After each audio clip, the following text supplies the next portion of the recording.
जय बजरंग बली, पवन पुत्र बजरंग बली, अंजनी सुत बजरंग बली, 11वें रुद्र बजरंग बली, जय कपीस बजरंग बली, महावीर बजरंग बली, रामदूत बजरंग बली, श्री राम भक्त बजरंग बली, पंचमुखी बजरंग बली, महाबली बजरंग बली, भयहारी बजरंग बली, हितकारी बजरंग बली, जय जय जय बजरंग बली।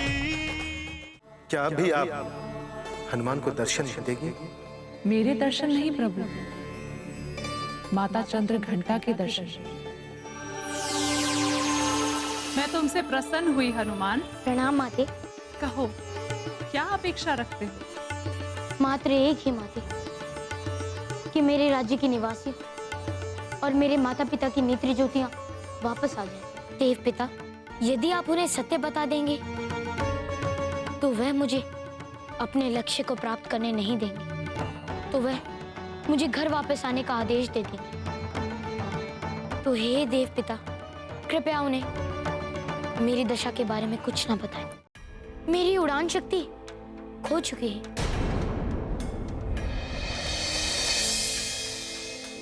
क्या? किंतु कैसे? किसी को पुनर्जीवित करने हेतु मुझे अपनी मणिपुर चक्र का संधान करना पड़ा।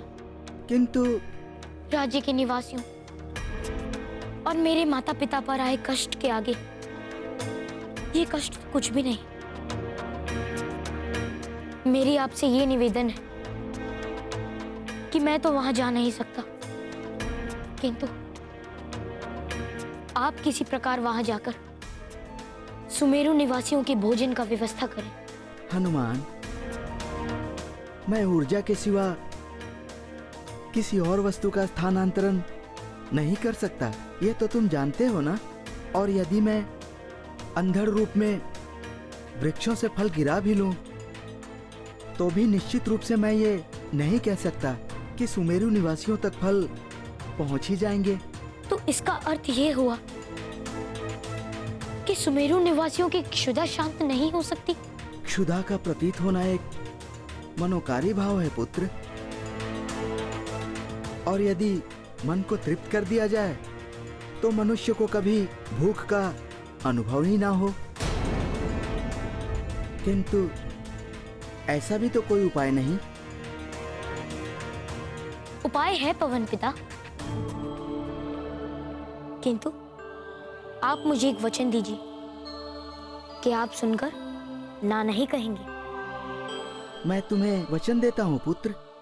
मैं तो आप सब लोगों से पहले ही कह रहा था कि हनुमान जी हमें मूर्ख बना रहे।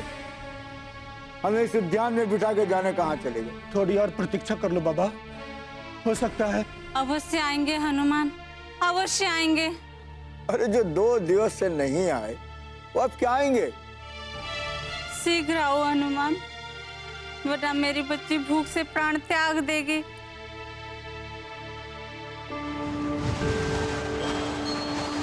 हाँ? ये क्या? मेरी भूख मिट गई। मेरी भी भूख मिट गई।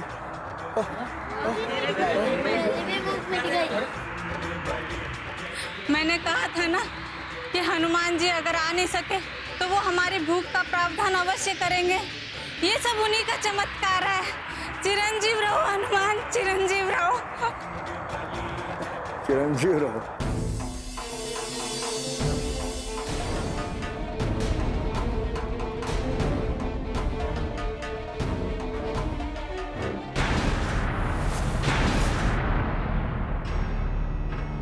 हे माँ, ये बालक, ये कैसा बालक है? और क्या ये बालक इस पहाड़ से नीचे गिरा है? हे माँ जगदम्बे, इसके प्राणों की रक्षा करना। हे माँ, और क्या क्या गिरना बाकी है?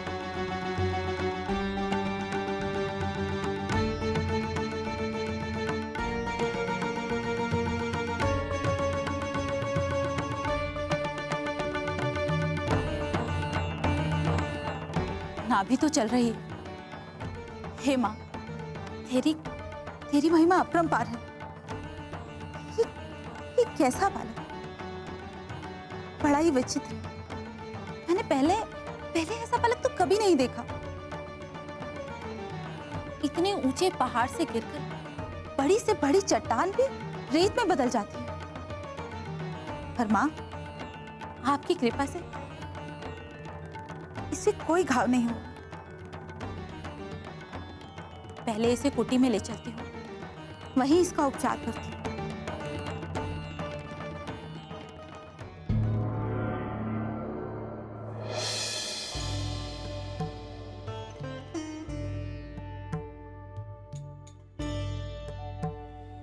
क्या हुआ स्वामी? पवनदेव अभी तक आए क्यों नहीं? आते होंगे अंजना, थोड़ा संयम रखो। संयम कैसे रखो स्वामी? आप तो जानते हैं मेरे मन में कैसे कैसे प्रश्न उठ रहे हैं। मुझे शीघ्र अतिशीघ्र उन प्रश्नों का उत्तर चाहिए स्वामी। पवनदेव अभी तक क्यों नहीं आए? विलंब के लिए क्षमा चाहता हूँ देवी, किंतु आपके पुत्र हनुमान द्वारा दिए हुए कार्य में उलझ गया था। मेरा पुत्र कैसा है? कहाँ है वो सकुशल तो है ना? वो कब आएगा?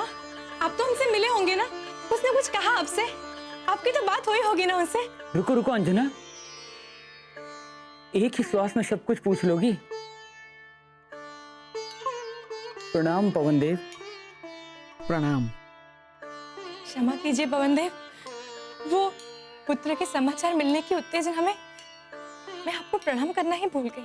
कोई बात नहीं देवी, पुत्र से दूर एक माँ के हृदय में समय के साथ बीते हुए एक एक क्षण में बढ़ती हुई व्याकुलता को मैं समझ सकता हूँ।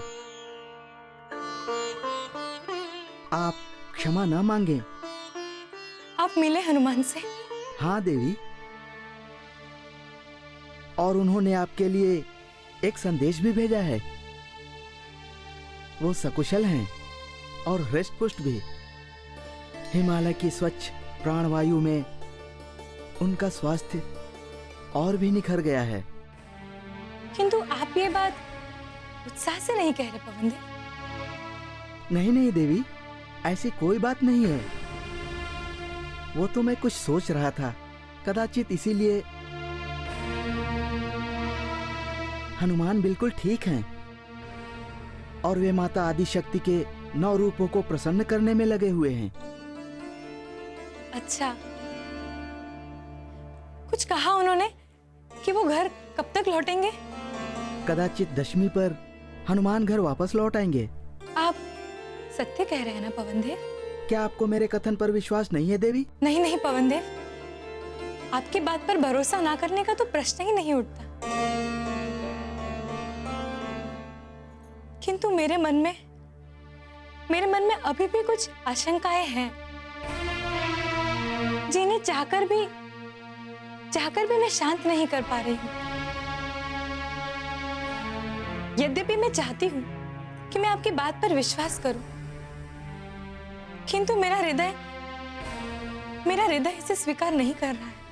माता का हृदय होता ही ऐसा है देवी, जब तक पुत्र स्वयं सामने ना हो, किसी के कथन से भी माता के हृदय को संतुष्टि नहीं मिलती। संभवतः आप सत्य कह रहे हैं। अंजना, पवन देव के कथन पर संदेह करके तुम उनका अपमान कर रही हो। नहीं नहीं नाथ, अगर आपको और पवन देव को ऐसा लगा हो तो मैं क्षमा चाहती हूँ।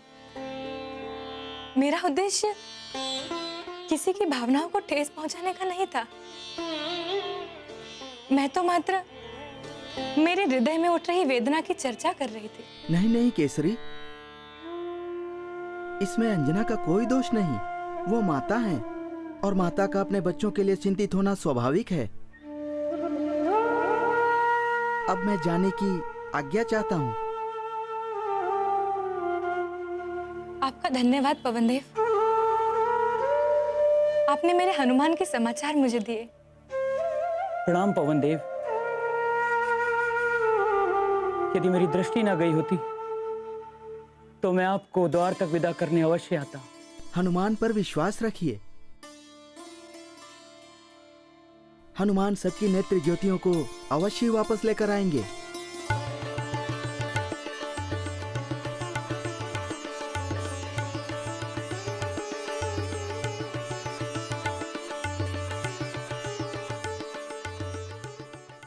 हे माँ,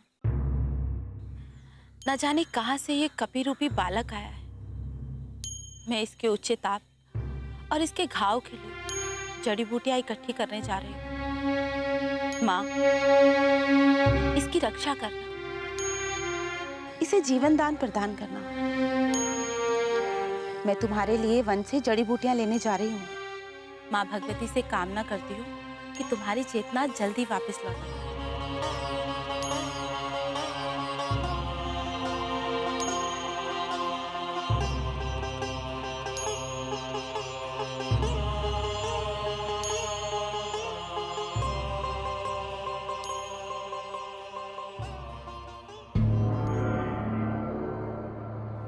अंजना, क्या तुम अपनी चेतना में नहीं हो?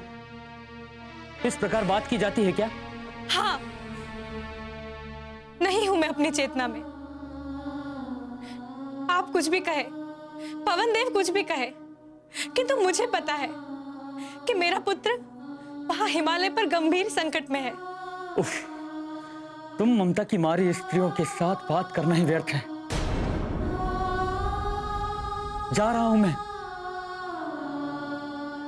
जब तुम्हारी चेतना शांत हो जाए तब सोचना।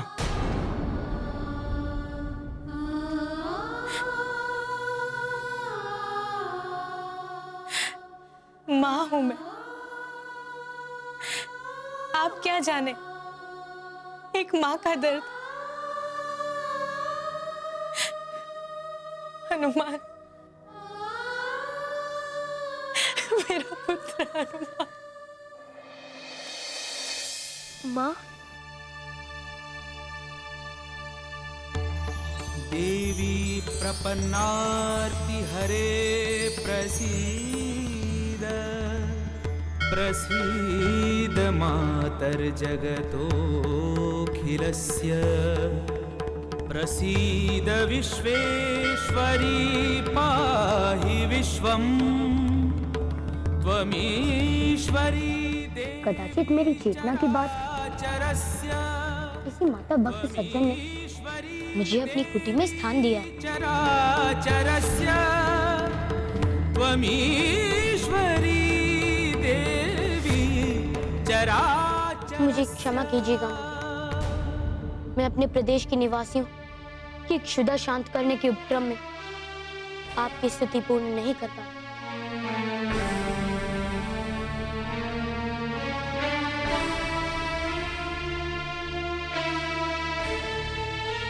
माँ,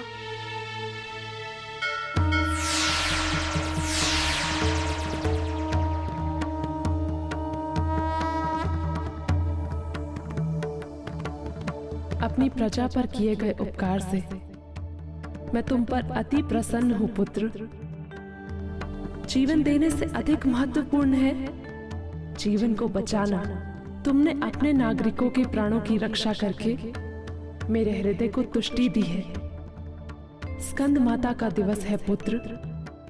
आज के दिन तुम्हें स्कंद माता का ध्यान करना है। जी माती।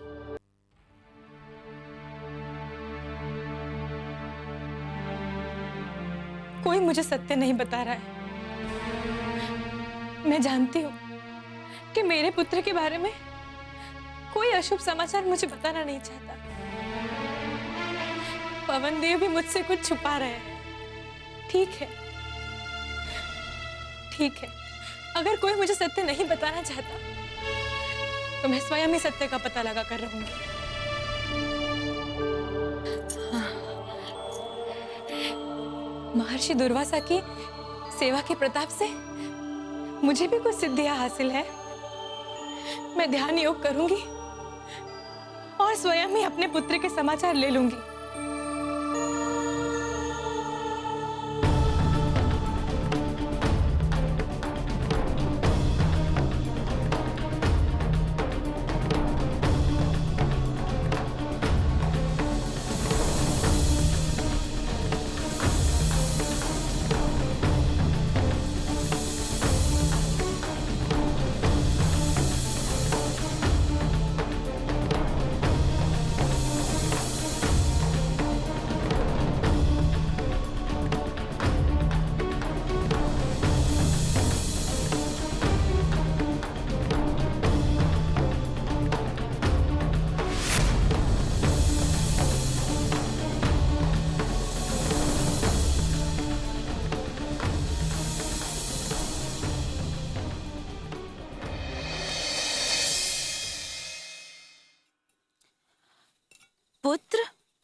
माते,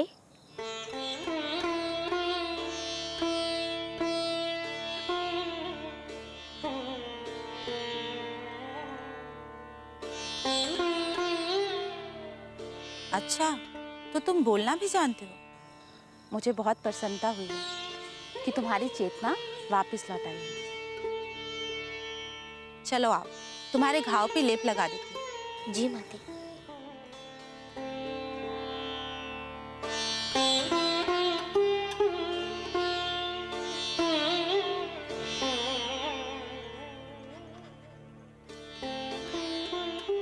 पुत्र, तुम कौन हो?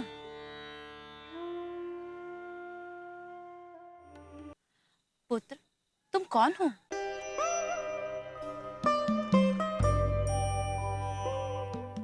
माते,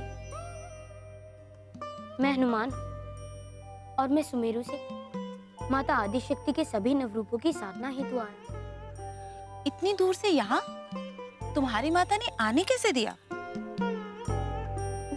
वो तो मना ही कर रही थी माते, किंतु पिताश्री ने उन्हें समझाया तो वो मान गए। और तुम पहाड़ से कैसे गिर गए?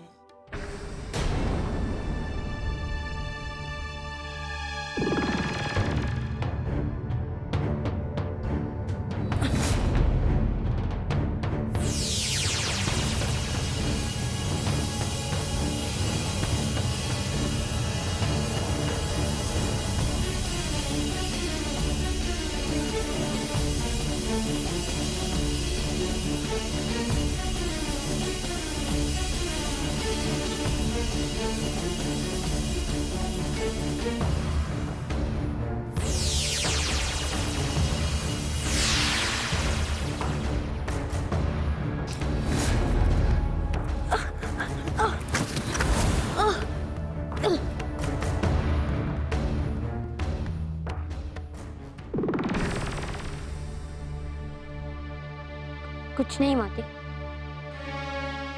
मेरे पैर फिसल गए थे।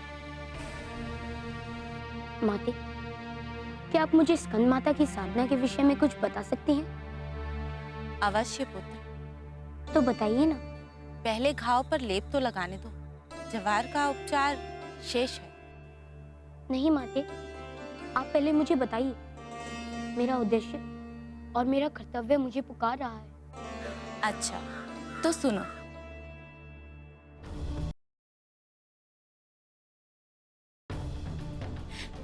घाव, ज्वर, हे शिव शंकर महादेव, मेरे पुत्र को घाव है, वो मूर्छित है। हे ईश्वर, हे परमात्मा, क्यों छिन गई मेरी दृष्टि? मैं मेरे पुत्र की बातें तो सुन सकती हूँ, किंतु उसे देख भी नहीं सकती। हाँ, मेरी बाह्य दृष्टि नहीं है, किंतु मेरी अंतर्दृष्टि तो है। मैं मेरी अंतर्दृष्टि जागृत करूंगी और मेरे पुत्र को देखूंगी। यदि उसे घाव है तो मैं अपनी चक्रपाणी सिद्धि से उसे आदेश दूंगी कि वो शीघ्र ही मेरे पास लौट आए। मम अंतर्दृष्टि जागृतम, मम अंतर्दृष्टि जागृतम, मम अंतर्दृष्टि जागृतम।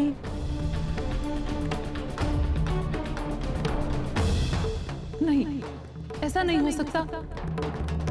यदि अंजना को हनुमान के विषय में सब कुछ सच सच पता चल गया तो मुझे उसकी परीक्षा लेना समाप्त करना होगा।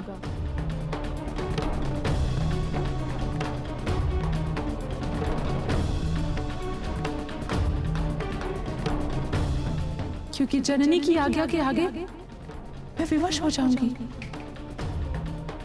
क्या बात है देवी, आप बहुत चिंतित दिखाई दे रही हैं। ऐसा क्या हुआ?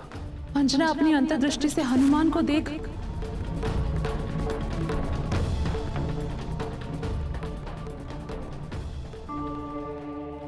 कुछ नहीं प्रभु, बस कुछ सोच रही थी। सोच रही थी देवी या चिंता मग्न थी? मुझे आज्ञा दीजिए प्रभु, मैं अभी चलती हूँ। देवी, आप वार्तालाप अधूरा छोड़कर जा रही हैं। अति आवश्यक कार्य है प्रभु, मैं अभी आती हूँ।